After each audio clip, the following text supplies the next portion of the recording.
Okay, content versioning is something that's been asked for a very, very, very long time, as long as I can remember anyway.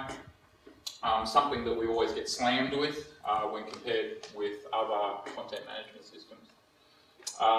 But we now have the ability to save previous versions of our content. There's a little bit of a trick to knowing, I think it's on by default. It's in the article options under editing layout. Not necessarily the most, I'm not sure that was the best place to put the setting, but that's where it is. By default, it saves up to 10 different previous versions of your content. Just remember, if you're on a hosted site with not a lot of, with a pretty severe space limitations, those versions will rack up space, dead space in your database for a lot over time. Particularly if you've got a lot of articles and a lot of activity in those articles. So just keep that in mind. You might want to drop that number 10 down to 3 or something reasonable, just as a way to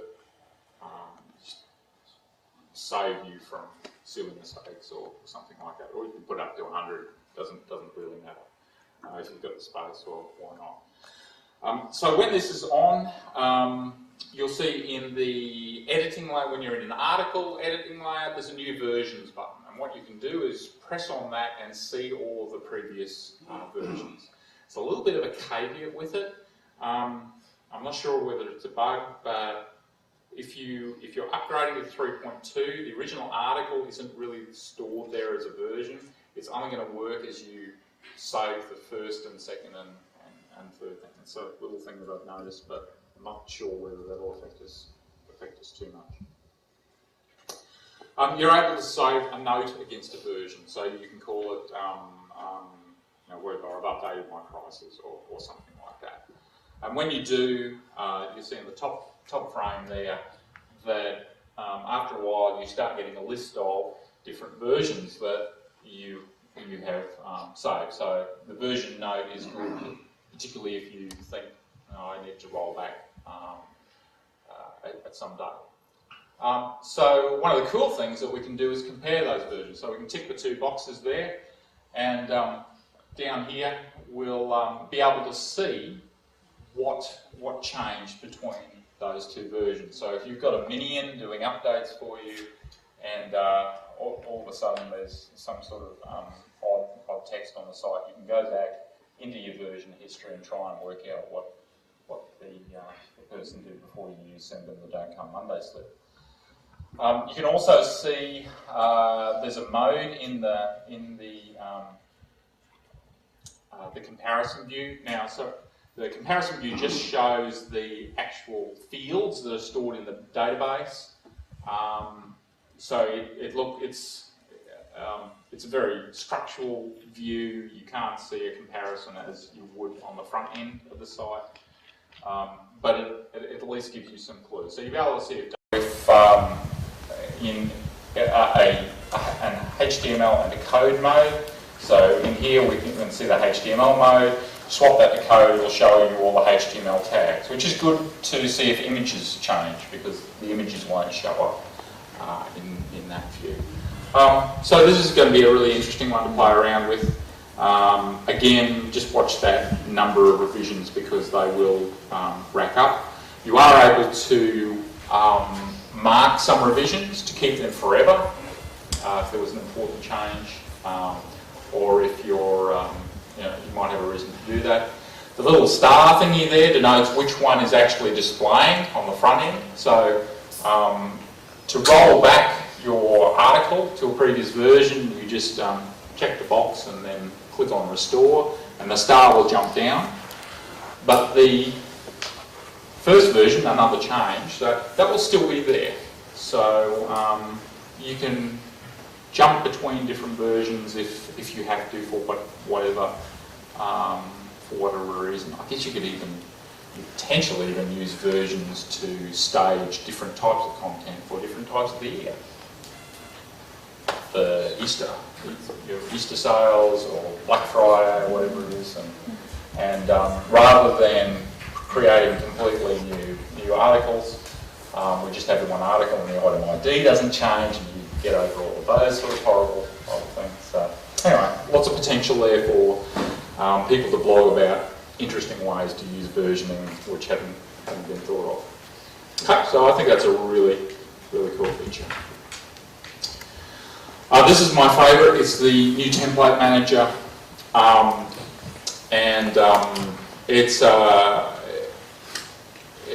it's amazing. So we've got the full tree of every file that is in the template. We can see JS files, JavaScript image files. We can see the source of every file, and we can edit the source of every file. We can add new files. It's really quite amazing, and my talk won't do it justice. You really just need to get in and play with it. It's one of the projects that came out of Google Summer of Code, and it's really cool. So you're able to add new folders. There's new folders and files, delete existing folders, things like that. But the big thing is you can automatically generate layout overrides. Just by, if I need a layout override for mod articles archive because I want to mess around with that, I can just click on that, it'll generate the layout overrides, and I can use the template manager to go in and edit them. So that's something I think people that want to get their hands dirty with templates will use a lot. But as I said, that's my favourite feature in 3.2. There's also an interesting new feature, still got a little bit of a way to go with it, but it's integrating with the JED itself. When you visit the extension manager for the first time in Joomla 3.2, there'll be a little advertising banner there saying, hey, you can connect to the JED now, and there's a little button to push to install a new tab in the extension manager. If you don't want to do that, there's an option in the extension manager to turn that little message off if you want to hide that from a client or something like that. So that's going to, it's driven by a plugin which is called extension-Joomla plugin, if you're interested. And what it does is adds this new install from web tab to the installation to the installer, and that will bring up a browsable view of the JED. With the very, very, very long list of categories, but the search box works quite well. And there's a very popular and very well made discuss comments extension there. Shameless plug. But the point there is I know this one has the install button green. So for the extension developers, there's a couple of fields that you can add to your listing, which allow you to directly install that. So if I click on that, it'll go into the installer without you having to download anything, and it just all works seamlessly, which is pretty cool. It's still a little bit, as I said, a little bit rough around the edges. There's a lot of work to do. There is some caching involved, both on the server, which is driving this information, and on the Joomla side. So extension developers, if you're updating your listings, it could take 6, 12, 24 hours for that to come through. I was going to ask, how does it handle the commercial components where you have to make payments? Is there actually a lot of different browsers? I have asked that question a number of times. The answer I've been given is there is a plugin, but nobody can tell me where the plugin is to deal with that, and that's all I will say about that. Talk to me afterwards about my real feelings. Anyone is, yeah. I don't know. With my open source hat on, my my genetic makeup says let's worry about all the free stuff and give them the competitive advantage for now. But notwithstanding that, there is an industry out there that we do need to support. I believe there, I can't even remember what it was, but there is a system, you would have to use the system that they expect. And I think it's a matter of, there's a plugin that you as an extension developer can install on your site, which allows you to verify that they've purchased the extension and you can download it or something like it. It works something like that, but you've got to opt into that. Is there any plans in regards to making it work like the iTunes store where you actually charge a fee for the actual service? There's certainly lots of ideas about that throwing around. It just takes some... Because it might make it a lot easier from a user perspective where you just go to one account. Yeah, there's apparently a working group that you can get involved in. I don't know where it is because it's very hard to find information. But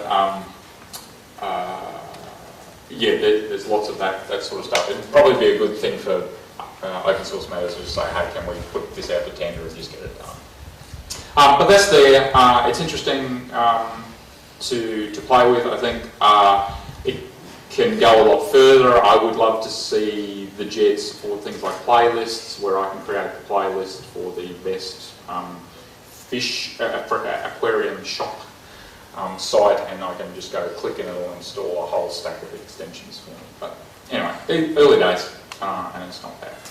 Not a bad initial effort. Lots of little things. So in the general list layouts, they've moved some menus around, removed some redundancy and that sort of thing. So those little drop downs. This one in particular makes all of those functions accessible from screen readers, I believe. So that's another good thing. TinyMCE4 is out and included, just has a new look, whole heap of things upgraded. It's never been my favourite editor. I'm a CK editor fan from way back. JC has just never agreed with me. It's always busted when I try to use it. So, but anyway, Tiny 4 is there and it is much improved.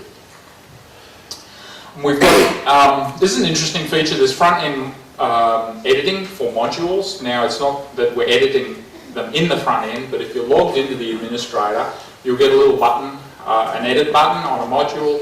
You'll click on that and it'll go to the administrator straight into the edit page for that module. So remember what I was saying about that page unification and site administration? We're starting to see the first steps towards that. What would be better if we get you can imagine a modal pop-up which just allows us to edit that module without even going to the administrator. But these are these first steps. I think that will be really handy because again, modules, and I use modules prolifically on some of the sites that I use and have them on and off everywhere. That will just make it easier to find these suckers when you need to change something, particularly menu modules, and if you're using split menu techniques, which I have a tutorial for. That will be really cool. Andrew? Yeah, that's a good time for questions because that's the end of my 3.2 thing. With that, being able to edit from the front end, are you going to, does that two-stage logging work on the front end as well? Yeah, once, so something I forgot to mention with two-factor authentication, it is it's opt-in for each user. Our user from the front end can determine to turn it on. Yep. You can't do it if you're a back-end manager type person. You can't edit that from your user profile just yet. I think that's just an oversight. But yeah, it's opt-in for everybody. So some people can have it on, some people can have it off. It doesn't matter. But once you turn it on, it's active for both sides. The only other one is they brought in password expiry yet?